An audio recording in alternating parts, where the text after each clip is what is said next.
The Witches by Roald Dahl. Pictures by Quentin Blake. Chapter 16. Mr. and Mrs. Jenkins Meet Bruno. My grandmother carried me back into her own bedroom and put me on the table. She set the precious bottle down beside me. "What time are those witches having supper in the dining room?" she asked. 8 o'clock, I said. She looked at her watch. "It is now 6:10, she said. "We've got until 8 o'clock to work out our next move." Suddenly her eye fell upon Bruno. He was still in the banana bowl on the table. He had eaten 3 bananas and was now attacking a 4th. He had become immensely fat. "That's quite enough," my grandmother said, lifting him out of the bowl and putting him on the tabletop. "I think it's time we return this little fellow to the bosom of his family. Don't you agree, Bruno?" Bruno scowled at her. I had never seen a mouse scowl before, but he managed it. "My parents let me eat as much as I want," he said. "I'd rather be with them than with you." "Of course you would," my grandmother said. "Do you know where your parents might be at this moment?" "They were in the lounge not long ago," I said. "I saw them sitting there as we dashed through on our way up here." "Right," my grandmother said. "Let's go and see if they are still there. Do you want to come along?" she added, looking at me. "Yes, please," I said. "I shall put you both in my handbag," she said. "Keep quiet and stay out of sight. If you must peep out now and again, don't show more than your nose." Her handbag was a large, bulgy black leather affair with a tortoise-shell clasp. She picked up Bruno and me and popped us into it. "I shall leave the clasp undone," she said, "but be sure to keep out of sight." I had no intention of keeping out of sight. I wanted to see everything. I seated myself in a little side pocket inside the bag, near the clasp, and from there I was able to poke my head out whenever I wanted to. "Hey," Bruno called out, "give me the rest of that banana I was eating." "Oh, all right," my grandmother said. "Anything to keep you quiet." She dropped the half-eaten banana into the bag, then slung the bag over her arm and marched out of the room and went thumping along the corridor with her walking stick. We went down in the elevator to the ground floor and made our way through the reading room to the lounge. And there, sure enough, sat Mr. and Mrs. Jenkins in a couple of armchairs with a low, round, glass-covered table between them. There were several other groups in there as well, but the Jenkinses were the only couple sitting alone. Mr. Jenkins was reading a newspaper. Mrs. Jenkins was knitting something large and mustard-colored. Only my nose and eyes were above the clasp of my grandmother's handbag, but I had a super view. I could see everything. My grandmother, dressed in black lace, went thumping across the floor of the lounge and halted in front of the Jenkinses' table. "Are you Mr. and Mrs. Jenkins?" she asked. Mr. Jenkins looked at her over the top of his newspaper and frowned.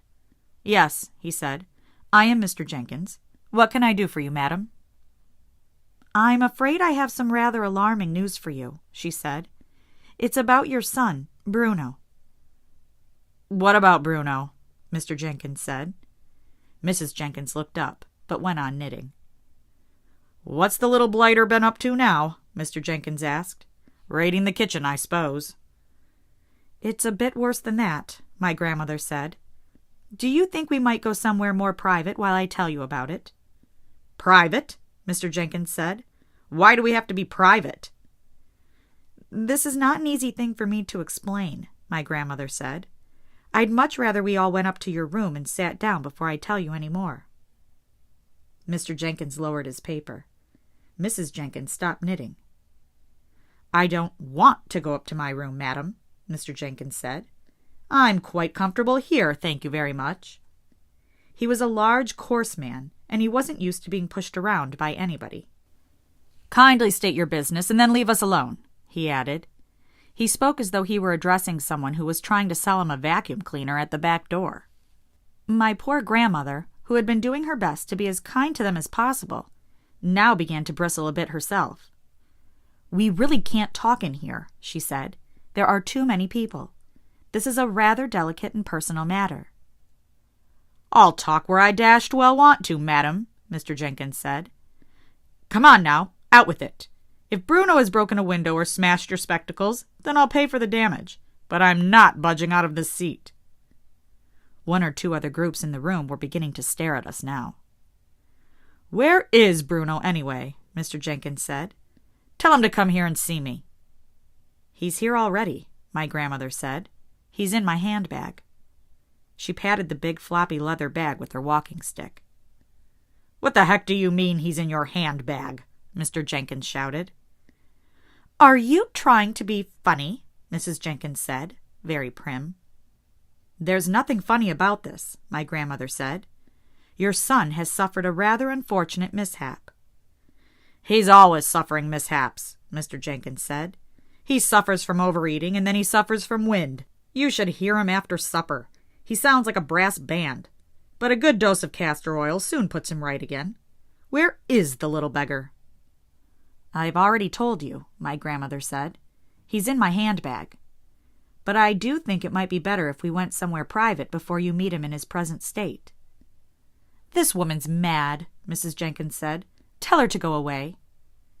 "The plain fact is," my grandmother said, "that your son Bruno has been rather drastically altered." "Altered?" shouted Mr. Jenkins. "What the devil do you mean, altered?" "Go away," Mrs. Jenkins said. "You're a silly old woman." "I am trying to tell you as gently as I possibly can that Bruno really is in my handbag," my grandmother said. "My own grandson actually saw them doing it to him." "Saw who doing what to him, for heaven's sake?" shouted Mr. Jenkins. He had a black mustache which jumped up and down when he shouted. "Saw the witches turning him into a mouse," my grandmother said. "Call the manager, dear," Mrs. Jenkins said to her husband. "Have this madwoman thrown out of the hotel." At this point, my grandmother's patience came to an end. She fished around in her handbag and found Bruno. She lifted him out and dumped him on the glass-topped table. Mrs. Jenkins took one look at the fat little brown mouse, who was still chewing a bit of banana, and she let out a shriek that rattled the crystals on the chandelier. She sprang out of her chair, yelling, "It's a mouse! Take it away! I can't stand the things!" "It's Bruno," my grandmother said. "You nasty, cheeky old woman!" shouted Mr. Jenkins. He started flapping his newspaper at Bruno, trying to sweep him off the table. My grandmother rushed forward and managed to grab hold of him before he was swept away. Mrs. Jenkins was still screaming her head off, and Mr. Jenkins was towering over us and shouting, "Get out of here! How dare you frighten my wife like that? Take your filthy mouse away this instant!" "Help!" screamed Mrs. Jenkins. Her face had gone the color of the underside of a fish. "Well, I did my best," my grandmother said, and with that she turned and sailed out of the room, carrying Bruno with her. Thanks for listening. If you enjoyed the read aloud, please give it a thumbs up.